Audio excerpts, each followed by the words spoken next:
Pesantren Digital Aswa, Another Way to Jannah.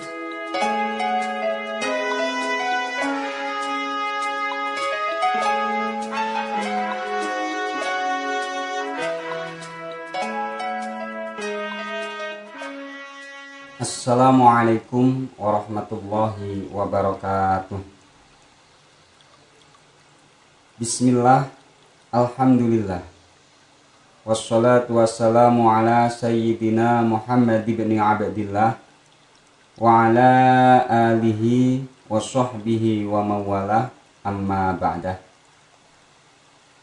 Teman-teman santri digital yang berbahagia, alhamdulillah, pada kesempatan kali ini kita masih diberi hidayah, taufik, serta inayah dari Allah Subhanahu wa Ta'ala, sehingga masih bisa bersama-sama untuk thalabul ilmi.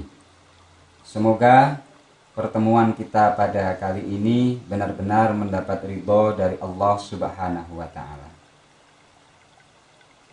Kami lanjutkan tentang adanya riwayat, hadis, peristiwa, hasil ijtihad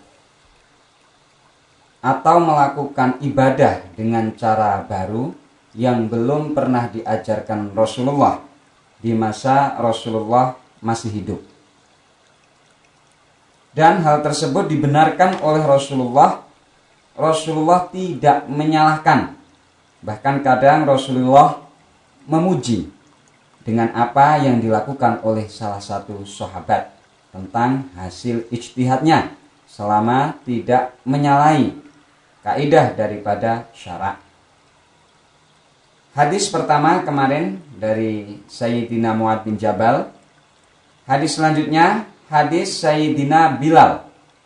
Wa an Abi Hurairah radhiyallahu an anna Nabiyya sallallahu alaihi wasallam qol li Bilal inda sholatil fajr, ya Bilal, hadisni bi arja amalin amil tahu fil Islam, fa inni sami'tu dufana alaika fil jannah. Diriwayatkan dari Abu Hurairah bahwa Rasulullah sallallahu alaihi wasallam pernah bertanya kepada sahabat Bilal ketika sholat fajar, hai Bilal, kebaikan apa yang paling engkau harapkan pahalanya dalam Islam? Karena aku telah mendengar suara kedua sandalmu di sorga. Jadi Rasulullah memberikan kabar kepada Bilal bahwa nantinya Bilal ini akan mendapat kemuliaan di sorga dengan Rasulullah mendengar suara sandalnya sahabat Bilal. Kemudian Bilal menjawab, qala ma amiltu amalan arja indi min anni lam atatohar tohuron fi sa'ah min lail au nahar illa sholaitu bidzalika tohur ma kutibali.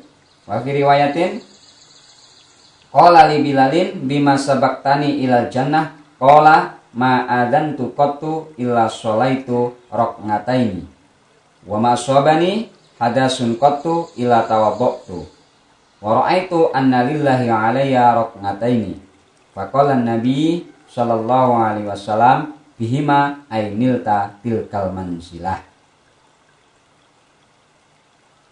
Kebaikan yang paling aku harapkan pahalanya adalah aku belum pernah berwudu baik siang maupun malam kecuali aku melanjutkannya dengan sholat sunat 2 rakaat yang aku tentukan waktunya. Ini adalah jawaban dari sahabat Bilal. Jadi Rasulullah sebelumnya belum mengetahui apa sebenarnya amalan yang dilakukan Bilal hingga dia mendapatkan tempat yang mulia nantinya. Bilal menjawab, setiap saya selesai wudu, saya langsung melaksanakan sholat 2 rakaat. Yang sholat tersebut sering kita kenal dengan sholat syukril wudu atau sholat sunat ba'dal wudu. Ini belum ada ajarannya dari Rasulullah.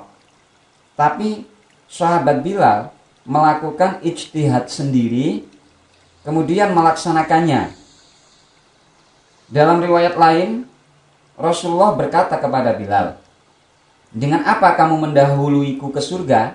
Bilal menjawab, "Aku belum pernah azan kecuali aku sholat sunat 2 rakaat setelahnya. Dan aku belum pernah hadas kecuali aku berwudu setelahnya. Dan harus aku teruskan dengan sholat sunat 2 rakaat karena Allah." Nabi SAW berkata, dengan 2 kebaikan itu kamu meraih derajat.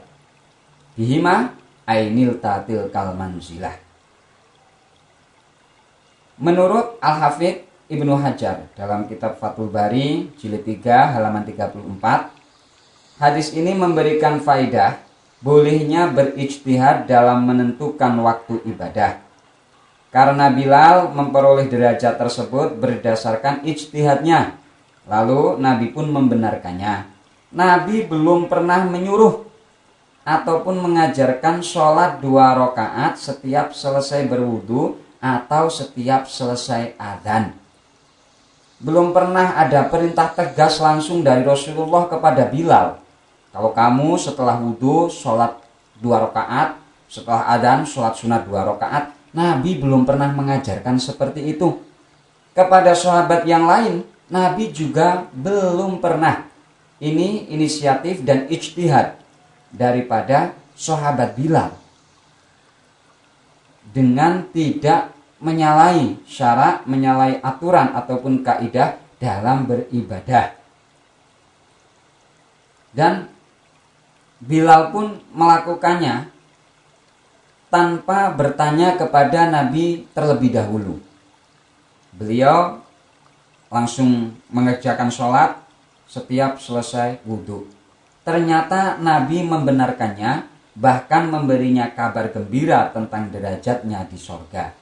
Sehingga sholat 2 rakaat setiap selesai wudhu menjadi sunnah bagi seluruh umat. Ini perlu kita pahami. Karena kita kadang sudah melaksanakan sholat sunat 2 rakaat setelah wudhu, kita sebut dengan sholat syukri wudhu gitu.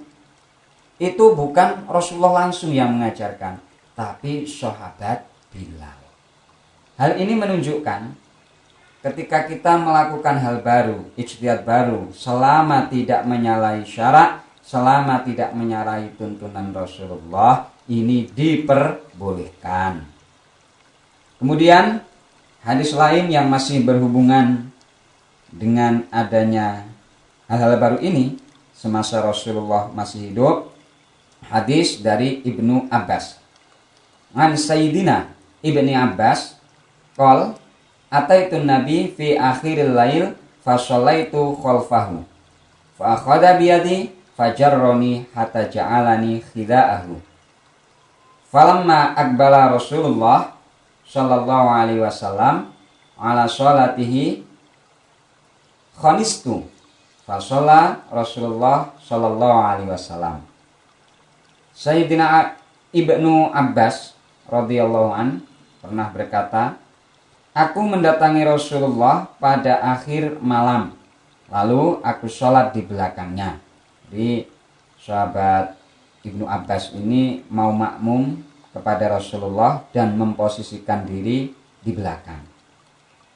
Tetapi Rasulullah mengambil tanganku dan menarikku lurus ke sebelahnya. Ditarik lurus jejer dengan Rasulullah. Namun setelah Rasulullah memulai sholatnya, aku mundur ke belakang, lalu Rasulullah menyelesaikan sholatnya.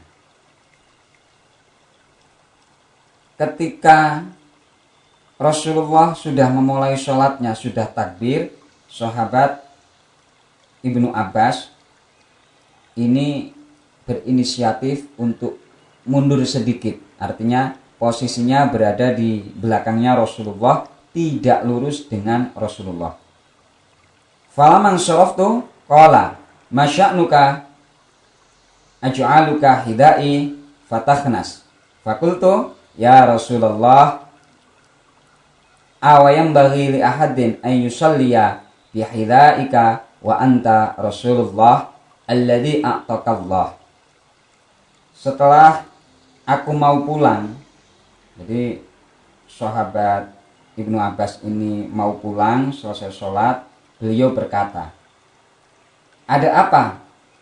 Aku tempatkan kamu lurus di sebelahku, tetapi kamu malah mundur."